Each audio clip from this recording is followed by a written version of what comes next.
है, काराकास के पास अमेरिका के चिनूक हेलीकॉप्टर देखे गए हैं। ये बताया जा रहा है चिनूक हेलीकॉप्टर यहाँ पर देखे गए हैं और ये हेलीकॉप्टर काफी नीचे से उड़ान भरते हुए देखे गए हैं। अमेरिकी हेलीकॉप्टर जो देखे गए हैं उनके बारे में हालांकि कोई भी आधिकारिक बयान अभी तक जारी नहीं किया गया है अमेरिका की तरफ से, लेकिन जो तस्वीरें आई हैं वो ये बता रही हैं कि चिनूक हेलीकॉप्टर जो है वो काफी नीचे से काराकास से होकर के गुजरा है।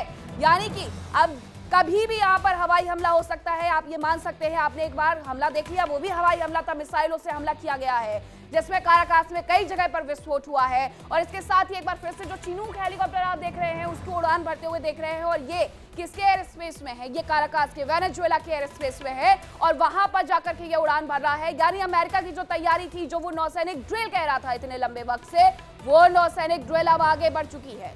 जो ये कहा गया था कि ड्रग कार्टेल को हम जड़ से उखाड़ फेंकेंगे, मादुरो को अपना देश छोड़ना पड़ेगा, उन्हें बार बार ये अमेरिका की तरफ से कहा गया था कि हम आपको सेफ स्पेस देंगे, सेफ पैसेज देंगे ताकि आप इस देश को छोड़ करके जा सके। लेकिन इस सब के बीच मादुरो ने इनकार कर दिया और उसके बाद की जो तस्वीरें आई उसने काराकास की सूरत हाल बदल करके रख दिया है। ये दो तस्वीरों के माध्यम से समझिए कि अमेरिका की आखिरकार तैयारी क्या है। यानी दुनिया में जंग का एक और फ्रंट खुल गया है। एक तरफ अमेरिका है, दूसरी तरफ अमेरिकी देश वेनेजुएला है।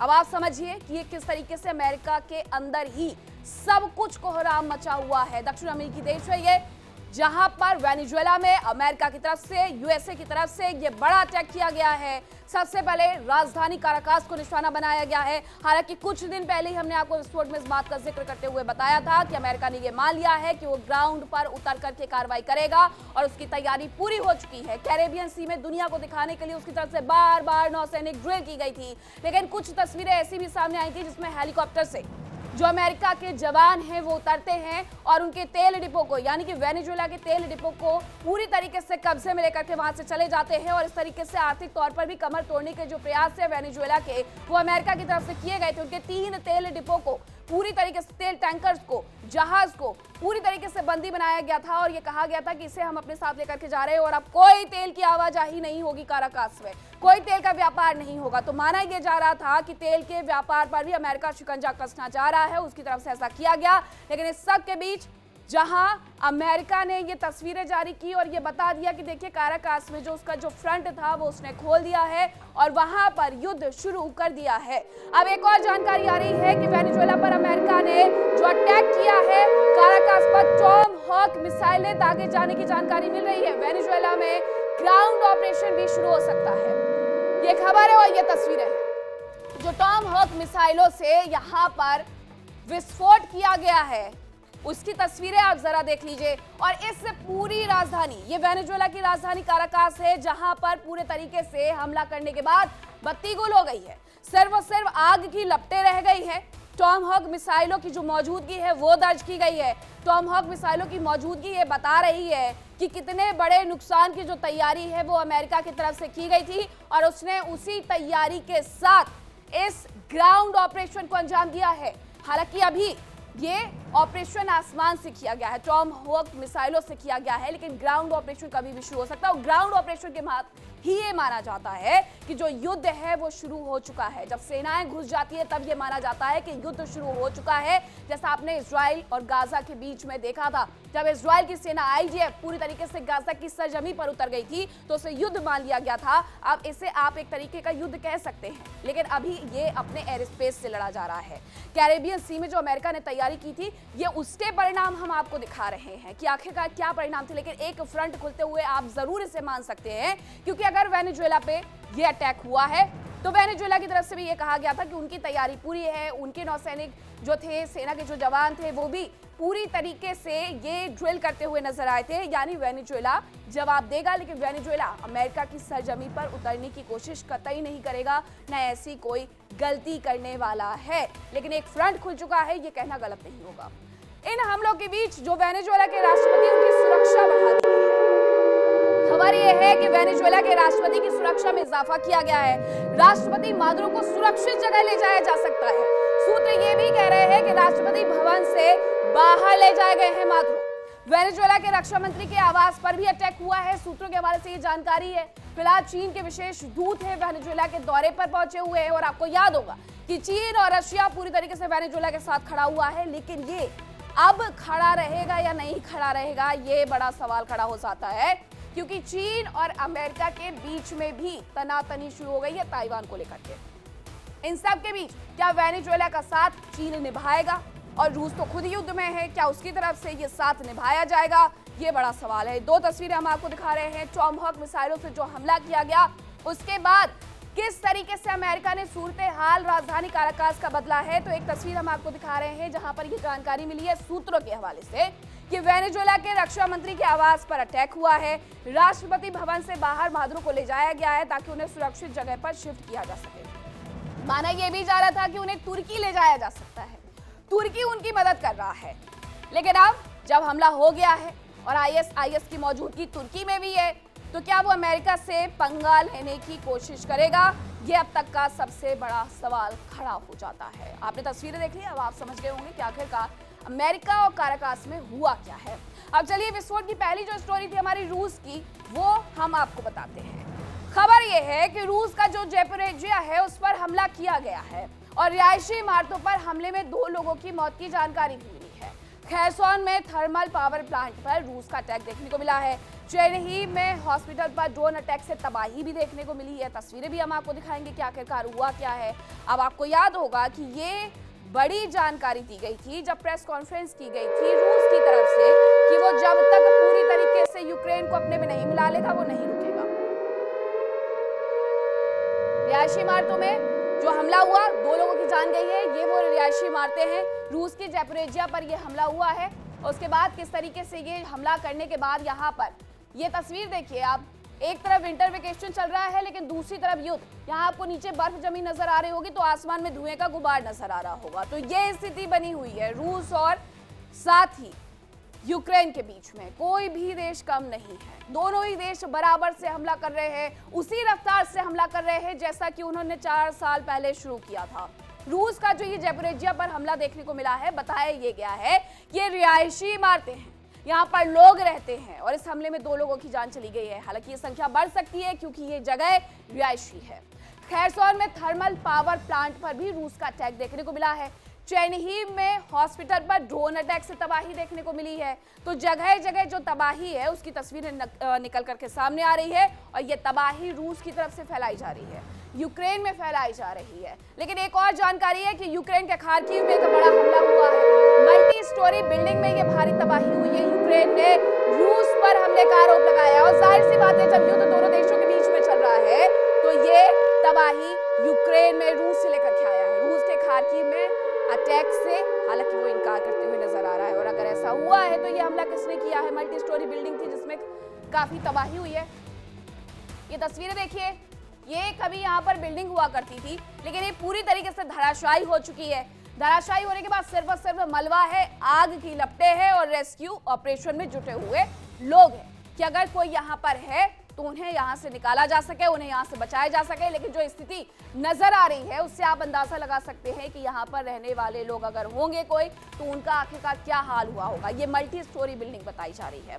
खार्किव में ये हमला हुआ है। रूस इनकार कर रहा है कि हमने हमला नहीं किया, यूक्रेन कह रहा है कि ये रूस ने हमला किया है। अब दोनों देशों के बीच जब युद्ध चलता है तो माना यही जाएगा कि रूस भले इनकार कर दे लेकिन हमला उसी ने किया है। 2 जानकारियां हैं किस तरीके से रूस ने ताबड़तोड़ अटैक करके रिहायशी इलाकों में सबसे पहले बर्बादी लाई, 2 लोगों की जान चली गई। तो उसके बाद एक तस्वीर यूक्रेन के खार्किव से निकल करके आई, यहाँ पर भी मल्टी स्टोरी बिल्डिंग थी जिसमें भारी तबाही मचाई गई है। यूक्रेन ने रूस पर हमले का आरोप लगाया लेकिन रूस ने पूरी तरीके से इस अटैक से इनकार कर दिया। ये बिल्कुल उसी तरीके से जैसे रूस के राष्ट्रपति पर अटैक किया गया, उनके आवास पर अटैक किया गया, लेकिन यूक्रेन ने इनकार कर दिया था। और यूक्रेन को लेकर के जो सारे सबूत थे वो सौंपे गए थे। किसकी तरफ से सौंपे गए थे? रूस की तरफ से अमेरिका को सौंपे गए। लेकिन इन सब के बीच इनकार ये किया जा रहा है कि रूस ने खार्किव में अटैक नहीं किया, लेकिन यूक्रेन नहीं मान रहा है। ये 2 तस्वीरें देख करके आप समझिए कि ये जो हमला हुआ है ये कितना भयावह था। आपको लगेगा कि ये कोई हॉलीवुड मूवी चल रही है, उसका ये सीन है कि अचानक से ये अटैक होता है, लोग गाड़ियों में बैठे हैं, भागते हुए नजर आते हैं, लेकिन ऐसा है नहीं। ये अटैक सच में हुआ है, यूक्रेन पर हुआ है। रूस और यूक्रेन एक दूसरे को पिछले करीब 4 साल से दहला रहे हैं, ये पूरी दुनिया जानती है। जो रूस के हमले हैं उनसे यूक्रेन के कई शहर खंडर में तब्दील हो चुके हैं। यूक्रेन पर रूस का ऐसा बारूद बरस रहा है कि हर ओर सिर्फ और सिर्फ तबाही का मंजर नजर आ रहा है। अब ऐसे में पिछले दिन कहां-कहां अटैक किया गया है, इस रिपोर्ट में देखिए।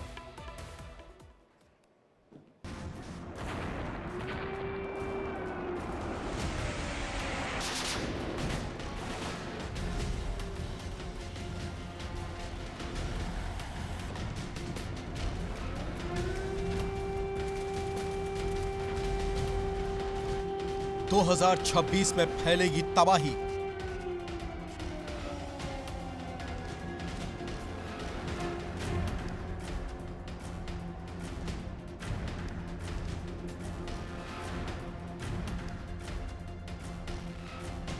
ज़ेलेंस्की होंगे मजबूर।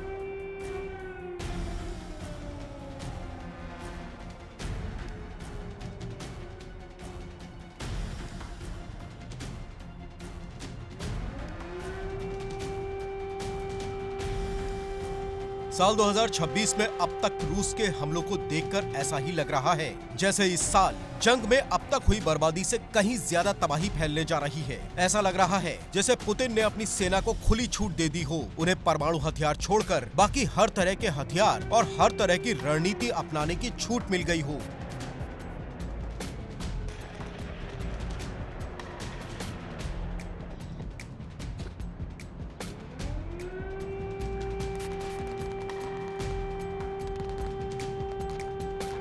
पुतिन की सेना लगातार अपने टारगेट के लिहाज से अपनी रणनीति में बदलाव कर रही है और हर गुजरता दिन यूक्रेन में बड़ी तबाही लेकर सामने आता है। हर दिन यूक्रेन में बर्बादी की नई इबारत लिखी जा रही है।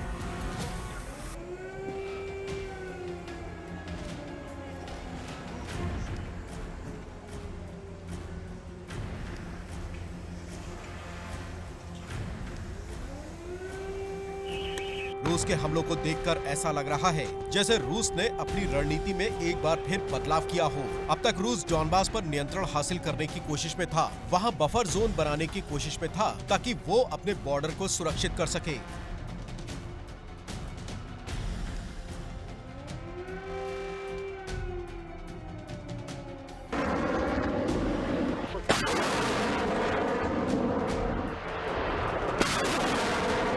लेकिन अब ऐसा लग रहा है कि रूस यूक्रेन पर संपूर्ण नियंत्रण हासिल करने की कोशिश में है। माना जा रहा है कि इस लक्ष्य को रूस साल 2027 तक हासिल कर सकता है, यानी साल 2027 में राजधानी कीव पर रूस का झंडा लहरा सकता है।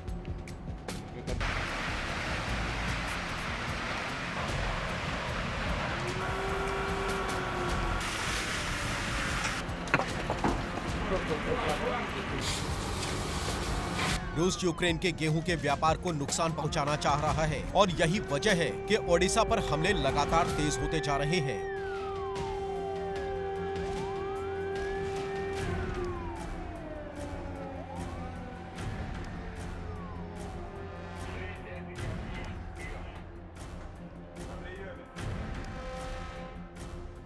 बड़ी बात यह है कि ओडिशा की तटवर्ती सीमा करीब 22 वर्ग किलोमीटर की है, जबकि पोर्ट लगभग 2.5 वर्ग किलोमीटर का है। इसकी समुद्री सीमा की लंबाई करीब 10 किलोमीटर की है, जबकि इसकी रोमानिया से दूरी 520 किलोमीटर और मोल्दोवा से दूरी लगभग 300 किलोमीटर है। खबरों के मुताबिक ओडेसा के आधे इलाके से यूक्रेनी सेना पीछे हट चुकी है और बाकी इलाकों पर रूस के हमले लगातार जारी है। रूस की रणनीति है कि ओडेसा पर कब्जा करके यूक्रेन को समंदर से दूर कर दिया जाए। अब तक समंदर के रास्ते यूक्रेन का आयात निर्यात लगभग ठप हो चुका है।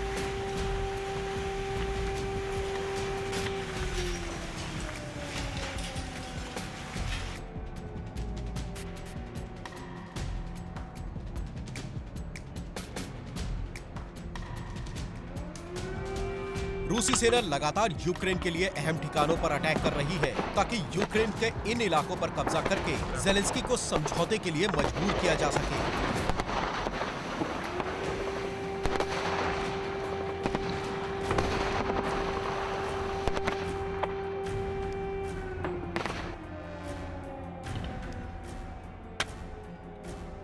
रूसी सेना लगातार Lyman, Kharkiv, Chernihiv, Sumy, Kupiansk, Volyn और ओडेसा में तबाही मचा रही है। खबर है कि रूस ने अब तक वोलिन में सबसे ज्यादा बर्बादी की।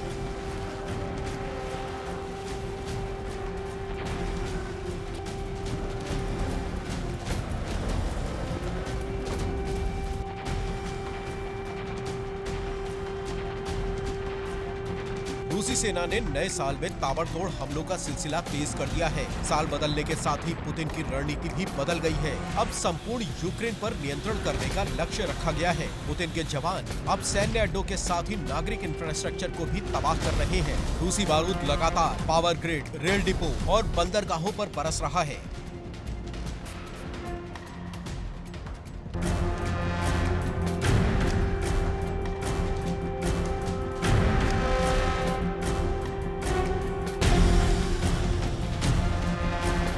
रूसी हमलों का केंद्र ज़ेपोरिजिया भी है। यहाँ पावर ग्रिड और बिजली सप्लाई सबस्टेशन पर किए गए अटैक से आम लोगों की मुश्किलें बढ़ गईं। खबर है कि यहाँ 4000 से ज्यादा घरों की बिजली ठप हो गई। इसके अलावा थर्मल पावर प्लांट पर हमलों से लोगों के लिए गर्म पानी और भाप की सप्लाई भी प्रभावित हो गई।